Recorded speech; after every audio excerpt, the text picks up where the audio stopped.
one of the impacts of electronic fever has been, which has especially been witnessed in the last 3 to 5 years, since the time students have had the smartphone in their hands, is that instead of reading, they do more of watching.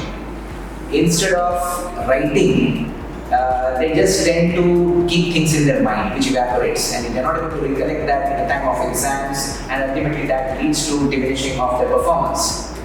So, one of the important ratios which students, parents, and teachers must watch out for this generation is the ratio of screen time to reading time to writing time. If you look at entrance exam preparations like JEE or NEET, that ratio typically has to be maybe about 20%, 10 to 20% of the time should be for screen, maybe about 30% for reading, and the remaining 50-60% should be for writing, solving problems, making good notes.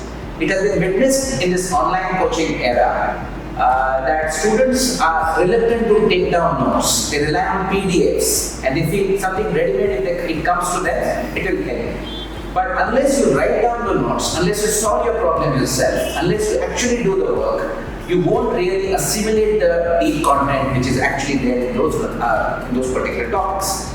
So the ratio of screen time to reading time to writing time is something to watch out for. It might be different, the ideal ratio will be different for different exams, for different types of educations, different types of studies, but this is one ratio which one has to monitor consciously, number one. Number two, it's okay if students use electronic gadgets, but one has to be careful that electronic gadgets must not use students.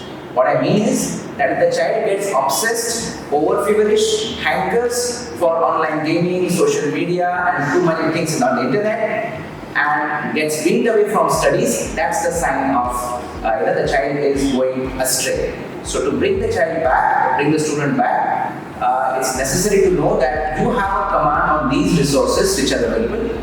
Electronic resources can be a great boon if the student has an upper hand on it. But if it's the other way around, the electronic gadget dictates what the student should behave and do, then it's going to be a bane. So this is basically our point as far as usage of electronic gadgets is concerned.